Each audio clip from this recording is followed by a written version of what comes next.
Hello friends, this is Narjima and welcome to Let's Learn Assam. এইখন ভিডিঅ'ত মই discuss কৰিম চৰ্যাপদৰ বিষয়ে। প্ৰথমতে আহক জানি লওঁ চৰ্যাপদ কি।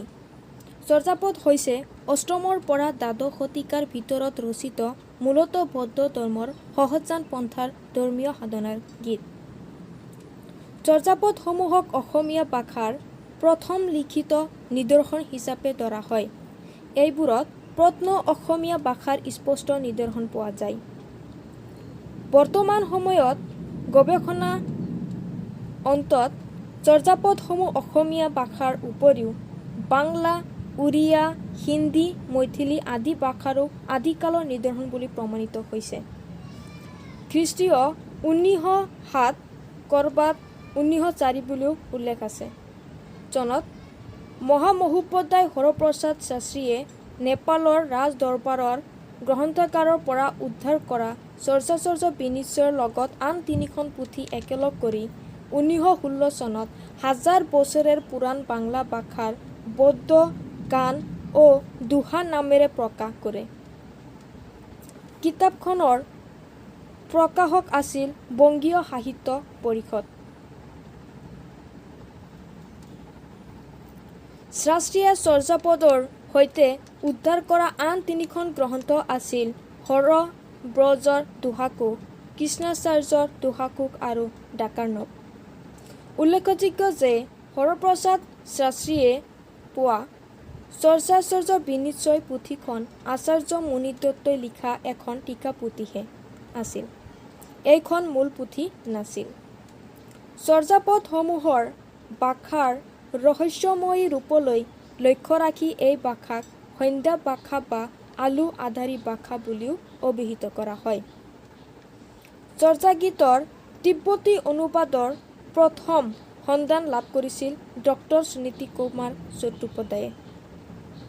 চৰ্যাপদত মুঠ 23জন সিদ্ধাচাৰ্যৰ দ্বাৰা ৰচিত গীত আছে।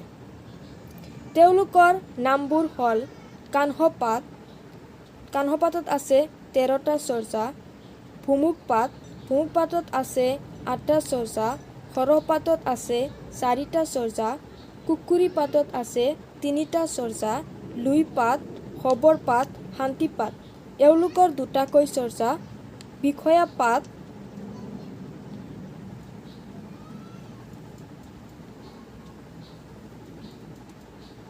গুঞ্জৰী পাত, চটিল্য পাত, কম্বলাম্বৰ পাত, ডুম্বৰী পাত।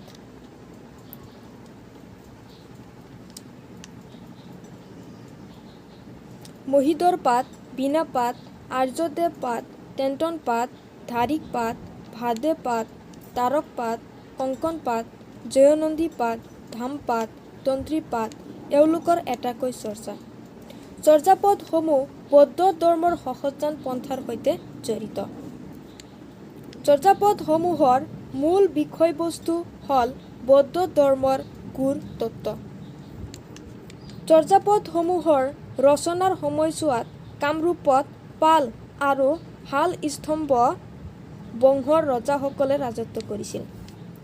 বৌদ্ধ সিদ্ধাচাৰ্যসকলৰ ভিতৰত কেইজনমান সিদ্ধাচাৰ্য কামৰূপৰে লোক আছিল বুলি অনুমান কৰা হয়।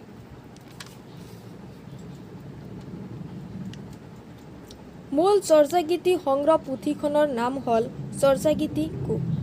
চৰ্যাচৰ্য বিনিশ্চয় নামটো হৰপ্ৰসাদ শাস্ত্ৰীয়ে প্ৰদান কৰা। চৰ্যাত প্ৰাপ্ত পুথিখনত 45টা সম্পূৰ্ণ আৰু এটা খণ্ডিত গান বা দোহা আছিল। মুনিদত্তই ব্যাখ্যা কৰা 50টা চৰ্যা 3টা মূল আৰু বৃত্ত অংশই মাজৰ কেইটামান পাতৰ সৈতে হেৰাই গৈছিল। চৰ্যাপদসমূহত মুঠ 17টা ৰাগৰ ব্যৱহাৰ হৈছিল। পটমঞ্জৰী, গৱৰা বা গৌৰা আৰু গুঞ্জৰী, দুবক্ৰী, দোহাক বা দেহাক, ভৈৰৱী, কামোদ, দনমী, ৰামক্ৰী, বৰাৰী বা বল্লাদী, শিৱৰী, মল্লাৰী, মানসী, গৰুৱা, কাহ্নকুঞ্জৰী আৰু বঙাল। চৰ্যাপদৰ এগৰাকী উল্লেখযোগ্য টীকাকাৰ হ'ল মুনিদত্ত। চৰ্যাপদসমূহৰ বয়স আনুমানিক 1000 বছৰ। 2019 চনত হৈ যোৱা হাইস্কুল টেটৰ চৰ্যাপদৰ লগত ৰিলেটেড এটা কুৱেশ্যন হ'ল, সন্ধ্যা ভাষাটো কিহৰ লগত জড়িত? সন্ধ্যা ভাষাটো চৰ্যাপদৰ লগত জড়িত। Thank you for watching my video. Please subscribe to my channel.